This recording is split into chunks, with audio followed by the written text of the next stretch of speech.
महाराष्ट्र गोंदिया जिले से ठाना गांव में बच्चू भाऊ कड़ू प्रहार संगठन के संस्थापक इनके समर्थन में प्रहार संगठन के कार्यकर्ताओं ने चक्का जाम कर रोड रोको आंदोलन किया। इस आंदोलन के पीछे का उद्देश्य यह है कि किसानों की जो कर्ज माफी का वादा किया था फडणवीस सरकार ने उसे पूरा करो, किसानों की कर्ज माफी की जाए। महाराष्ट्र के हर एक जिले में प्रहार के कार्यकर्ता आंदोलन कर रहे हैं।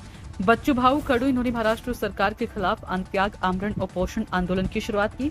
आज इस आंदोलन को 8 दिन पूरे हो गए हैं। साथ ही मगर महाराष्ट्र सरकार की कोई प्रतिक्रिया सामने नहीं आई। महाराष्ट्र सरकार किसानों के हित में कोई उचित कदम नहीं उठा रही है, ना ही किसानों की कंधे से कंधा मिलाकर चल रही है। अमोल कुमार मसूरकार की रिपोर्ट। काय सांगाल नेमका आज गोंदिया जिल्ह्यातील आमगाव तहसील ठाणा इथे आपण आज आंदोलनाचा इशारा दिला होता। नेमकं हा एवढा उपक्रम घडण्याच्या मागचं काय कारण आहे?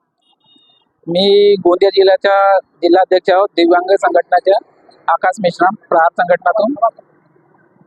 संघटनातून 8 तारखेपासून बच्चू भाऊ आमचे अन्नत्याग आंदोलनावर बसले आहे। मोजेरी तालुका अमरावतीमध्ये अजून आतापर्यंत 6 दिवस झाले, परंतु आतावरी सरकारनं त्यांची कोणतीही गोष्ट व दखलंदाजी घेतली नाही। यापर्यंत आमचे दिव्यांग लोकांचे 6000 मानधन झाला पाहिजे, 7-12 पोरं झाला पाहिजे, आणि लोकांसाठी लढता ते आता 6 दिवस झाले। त्यांची प्रकृती एवढी बिघडलेली आहे, मगर आतापर्यंत सरकारनं काही दखलंदाजी घेतली नाही। अगर पुढच्या 2 दिवसामध्ये अगर काही यांच्या झाला नाही तर आम्ही रस्त्यावर उतरले आहोत। नंतर काही आम्ही करू त्याची आम्ही सरकारला न सांगता जो आंदोलन करून त्यांची सरकारला हे चेतावणी देत आहोत। आम्ही सर्व दिव्यांग अजून आमचे किसान वगैरे। काय सांगाल, काय नाव आपलं आणि आंदोलन करण्यात येत आहे, या मागचे कारण काय आपली अपेक्षा आहे? माझं नाव रघुनाथ तुळशीराम चुटे, मी शेतकरी आहे सालेकसा तालुक्यातून आणि सालेकसा आणि आमगाव या दोन्ही तालुक्यामधून। आणि संस्थापक बच्चूभाऊ कडू हे मौजेरीमध्ये येत्या 8 तारखेला उपोषणावर बसलेले आहेत। आणि या उपोषणावर बसल्यानंतरही सुद्धा शासनानं कोणत्याही प्रकारची दखल घेतलेली नाही आहे।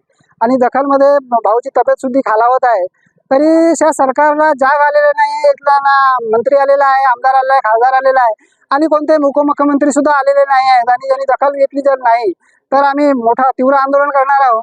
तर बच्चूभाऊच्या मागण्या आहेत अपंगांसाठी, शेतकऱ्यांसाठी, युवकांसाठी, भूमिहीनांसाठी आणि सर्व लोकांसाठी त्यांचे ह्या आंदोलन सुरू आहे। आणि त्या आंदोलनामध्ये सरकारचं हित का साधत नाही आणि सरकारला जाग का येत नाही, तर सरकारने याच्यामध्ये काहीतरी ह्या त्यांनी करायला पाहिजे की शेतकरी बच्चूभाऊच्या आंदोलनाला जाऊन पाठिंबा दिला पाहिजे। त्याचं काय बच्चू कडू यांना तुमचा पाठिंबा आहे? तर बच्चूभाऊला आमचा पाठिंबा आहे। आणि आज बच्चूभाऊ असल्यामुळे आम्ही ठाण्या गावामध्ये टायर पेटवून निषेध सुद्धा केलेला आहे। आणि सुद्धा निषेध करूनही सुद्धा जर सरकारचे डोळे उघडत नसतील तर याच्यापेक्षा दुसरी लाजिरवाणी गोष्ट काय आहे? काय सांगाल, आज टायर पेटवून आपण आंदोलन केले आहे, नेमकं काय कारण आहे, काय सांगाल? आदरणीय बच्चूभाऊ कडू आपले प्रहार संघटनाचे अध्यक्ष संस्थापक 8 जून पासून अन्नत्याग आंदोलनाला बसले आहे। तरी आज 6 दिवस लोटूनही आज प्रशासनाने, महाराष्ट्र सरकारने त्यांची दखल घेतलेली नाही। त्यांची तब्येत बिघडली आहे, खालवलेली आहे, तरी पण आतापर्यंत दखल घेतलेली आहे। त्या कारणाने आपण आमगाव आणि तहसील आमगाव आणि सालेकसा मिळून आम्ही ठाण्यामध्ये आज आंदोलन केलं, चक्का जाम आंदोलन केलेलं आहे टायर जाळून। तर आम्ही महाराष्ट्र सरकारचा निषेध करत आहोत। आणि जर हे 2 दिवसामध्ये जर कुठली कारवाई झाली नाही किंवा महाराष्ट्र सरकारला दखल घेतली नाही, 17 मागण्या आहेत आपल्या। दिव्यांगांना 6000 पेन्शन, असे शेतकऱ्यांना कर्जमाफी मिळायला पाहिजे। तर अशा प्रकारच्या 17 मागण्या जर पूर्ण झाल्या नाही तर आपण याच्यापेक्षा तीव्र आंदोलन आपण करणार आहोत, असा आमचा दिव्यांग प्रहार संघटनाकडून आमचा इशारा आहे।